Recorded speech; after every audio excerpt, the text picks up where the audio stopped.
celebrant at her memorial service. I was honoured by this request. Rudy and Jackie's husband and family have confirmed this wish. I think we all know how organised Jackie liked to be. On behalf of Rudy and the family of Jackie, thank you for coming here today to share some fond memories and pay tribute to Jackie. I first met Jackie through my sister Monica when they played tennis at Rushcutters Bay for many years. I came to know Jackie and her family through my friendship with her brother Ralph, sadly no longer with us. We both trained together to become marriage celebrants and remained good friends until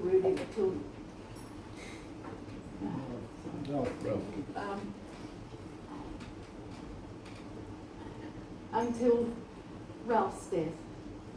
In fact, he was the celebrant at my husband's funeral, and he helped me and my sons enormously through this. Another thing about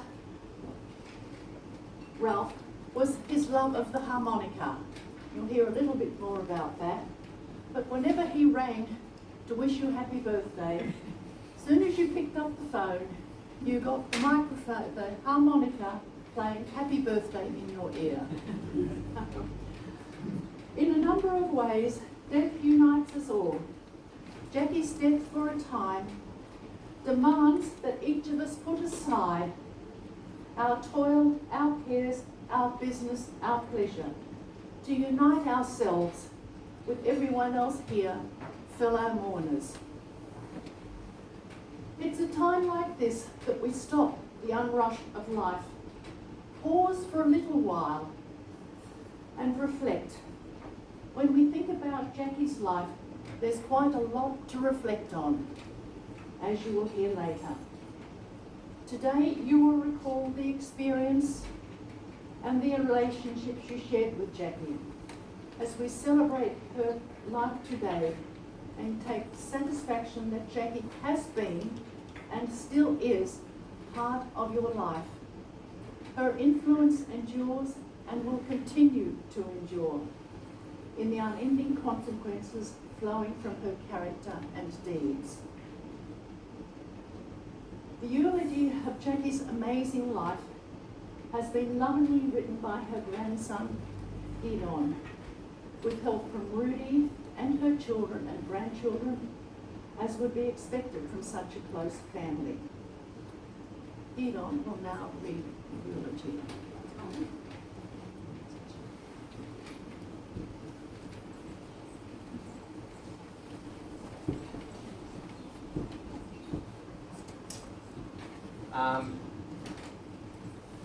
So if anyone can't hear me clearly, just yell out.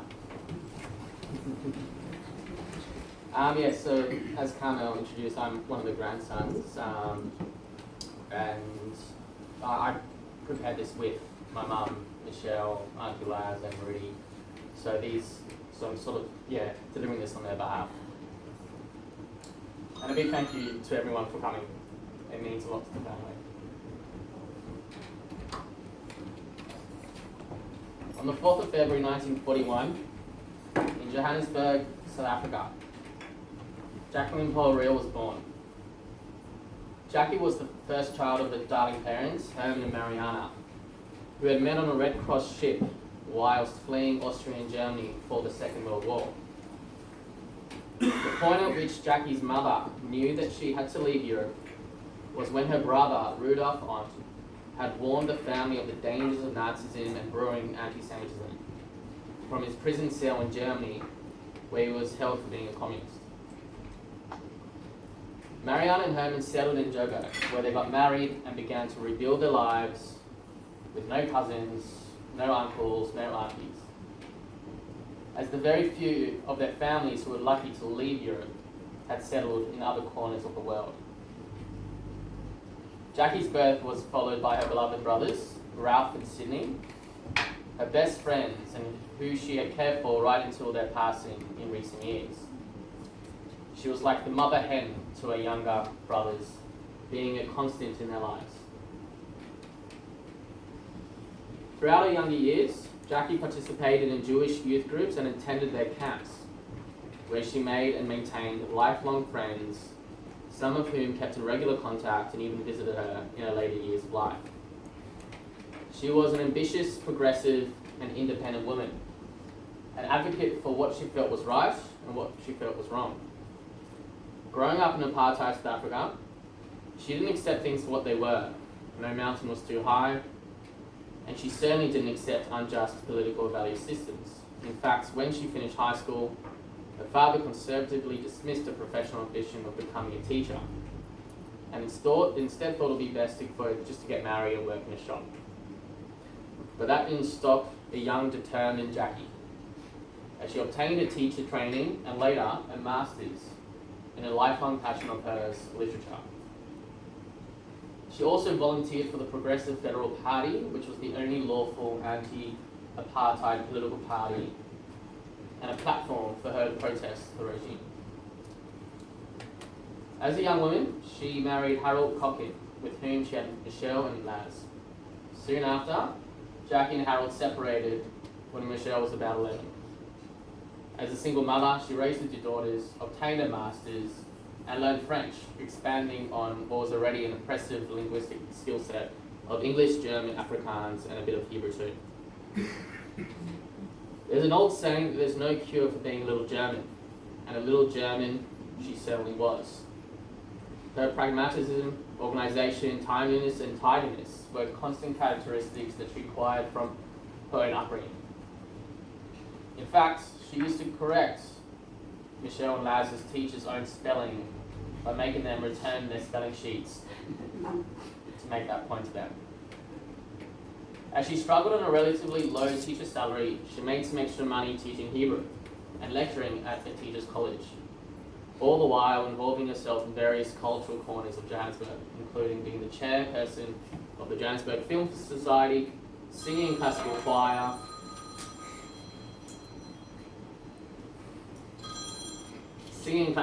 and participating in musical theatre, together with her youngest brother, Ralph. And despite the strict censorship laws under the apartheid, she even imported foreign films for the benefit of the society and its community. Fast forward some decades, in the mid-70s, Jackie met Rudy, who she married in 1980, and had a loving marriage for 43 years. Rudy has been the most devoted husband, particularly during the last 4 years while I was caring for Jackie on a full-time basis. Rudy was born in Czechoslovakia at a time which was ruled by the oppressive Soviet regime. As a young adult, he was conscripted into the army, where he experienced the severe harshness of its rule, including being denied permission to even attend his own mother's funeral. Rudy defected and fled to South Africa, where he arrived determined to attain a profession and build a new life. Despite only being able to speak Russian and Czech, as well as coming from a poor family who remained in Europe, Rudy overcame his own personal adversity by qualifying as a land surveyor and assimilating into South African life, where he enjoyed a cultural and sporting rich life, and later met his future wife, Jackie.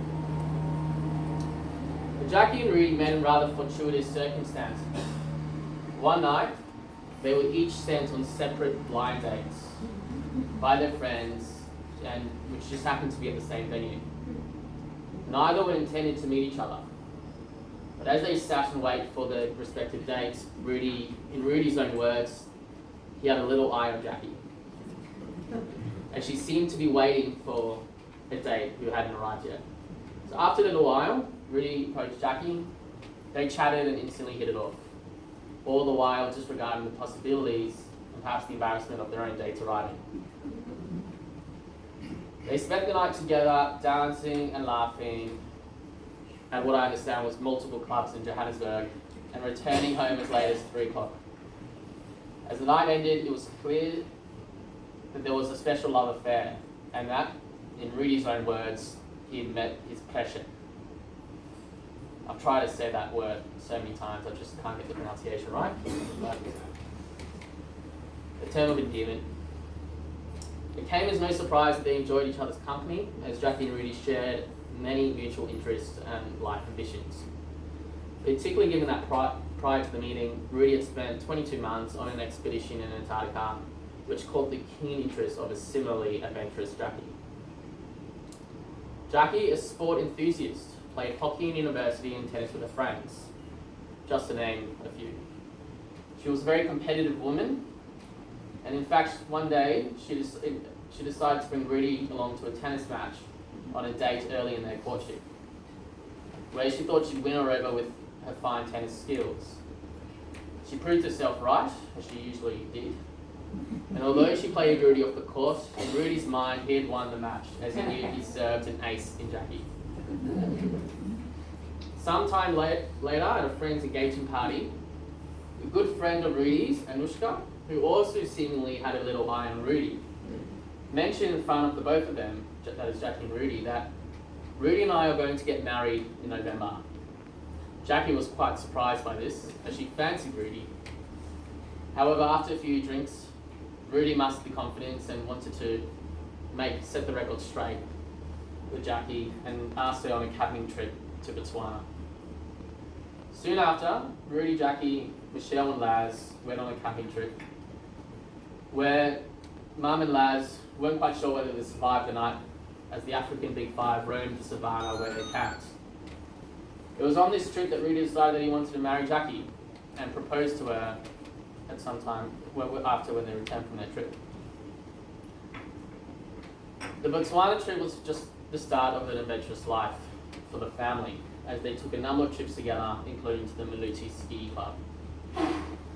In 1990, Jackie and Rudy immigrated to Australia. The move to Australia was a relatively easy decision, given that Colin and Michelle had made the move beforehand, as well as the attraction of the Australian lifestyle and the conflict with the apartheid. Shortly after, Laz and Larry settled in Australia, which perfectly set up the new and exciting chapter as they began to rebuild their lives here. Jackie and Rudy did not need long to rebuild their lives. In fact, they lived a very sociable life. Jackie's close circle of friends will fondly remember her midwinter parties. Some of the pictures you will shortly see, where fancy dress was mandatory, games were played, wine was aplenty, and Jackie and her brothers would regularly and expertly perform the harmonica together, which they learned from their own father. As soon as Jackie arrived in Australia, she immediately was able to spend some time with her grandchildren, Aaron and Josh, and with other grandchildren who were born over the years, including myself, Daniel, Matan, Gabby and Ellie. She loved her grandchildren and cherished them dearly, sharing travel stories, her love for culture and the arts, giving advice and enjoying the love she received from them in return. Just before the turn of the millennium, Jackie was born with severe lung disease. She knew that this disease would regress over the years and that time was of the essence to maximize the things that she loved most. And in spite of this illness, she exhibited how strong of a woman she truly was. Like she was determined with her own professional and social pursuits, she would not let her illness dictate how she would live the final 20 years of her life. Firstly, family and friends. She spent more and more time with those who were nearest and dearest, including her 2 brothers, 7 grandchildren, and more recently her 2 great-grandchildren, who affectionately referred to her as Gigi, as well as spending quality time with her brother Sydney's partner Robin, who Jackie described as the sister she never had. Despite separating from Harold as a young adult, she also maintained and cherished close friendships with Harold's side of the family. Secondly, among other travels since she turned 16, Jackie, with Rudy, trekked the mountains in Nepal, ate chocolate in Patagonia, hot air ballooned over Cappadocia, and visited the pyramids in Egypt. A keen skier, her last ski was at the young age of 75 in Japan, and just before COVID, she and Rudy spent time in India and Europe. Over her life, she visited about 72 countries, every continent except Antarctica. Jackie also continued to play tennis on a near weekly basis. She attended music festivals and enjoyed dinner parties with friends. In the face of her adversity, she never complained. She was even incredibly determined to play the harmonica with the beloved brothers, despite needing to gasp for air between songs. And in her final weeks, as she lay in hospital, she still displayed the deep love and appreciation for her family and friends, for whom she was so dedicated to throughout her 83 years. In fact, on the Sunday before she passed, while celebrating her 83rd birthday, she selflessly asked Rudy to remind her of the upcoming birthdays, listed in the calendar at home so she could send a message up to her very final day. Jackie will be sorely missed.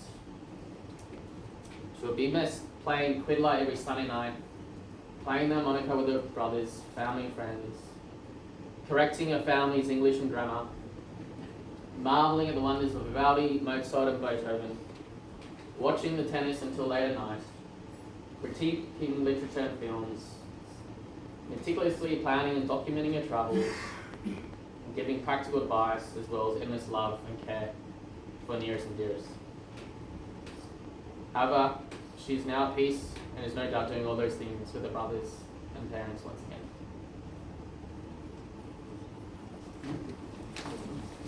Thank you, Yvonne. Aaron has written a very moving tribute to Jackie. He'll come and read that now. Thank you everyone for being here. I'm Aaron, I'm the eldest grandchild, so I've been asked to say a few words on behalf of the grandchildren and our perspective of our Granny Jackie. Hopefully everyone can hear me, but just tell me if I should speak louder. Gran was simply unique. She was one of a kind. She was a fiercely independent woman, an unwavering life companion to Rudy, and inspiration to our family. She showed us not only that life is the space to commit to yourself, your family and friends, but that you should. She lived by the mantra Carpe Diem. Gran's Carpe Diem was expressed through culture, travel, literature, food, wine, tennis, and music. Her taste was sophisticated and complex, yet she experienced life with a humble simplicity. She travelled, hiked, and skied in the Nordic, South America, India, Nepal, and Myanmar, amongst many other faraway places, proudly preferring youth hostels to fancy hotels. She read the masters of literature like Tolstoy and Dostoevsky, yet never made herself out to be the smartest in the room. She ate and drank well, yet picked restaurants using, we call them schnorrer vouchers, but discount vouchers from the entertainment book, and her favourite tipple was a New Zealand Sauv Blanc. She loved to play and watch tennis, yet never replaced Rudy with her as a court partner with her other crush, Rafael Nadal. She listened to classical music and attended the Bermagui Folk Festival each year, and even though famously quipped that jazz was nothing but a screech and a scream, she took pleasure in knowing that we had our own interests in music. Gran was not judgmental. She was a firm libertarian, unencumbered by general expectations of what was right and wrong. She exhibited and tolerated free thought and expression. Love started within herself, and from there it beamed outwards. The exception to this, as we have heard from Gideon, and being as an English teacher, she was entirely intolerant of bad grammar. I remember being 15 or 16 years old and sending her an essay to proofread. She called my mum shortly after to provide some stern words on mothering a child who couldn't write. Like many other good young students these days, I was quickly enrolled with a tutor, improved, and eventually regained my Gran's good graces for both myself and my mum. How we speak and write matters.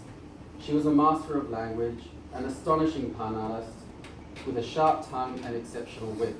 I often found myself trying to catch up to her. Gran passed on this lesson to her two great-grandchildren. Unimpressed with modern-day children's books, she bought both of them a copy of Mother Goose nursery rhymes. This was Gran's way. Life was black and white. You do it right, or you don't do it at all. A portrait of this was captured through an old Polaroid-style photograph we came across of Gran on a beach in South Africa, dating back to when she was young.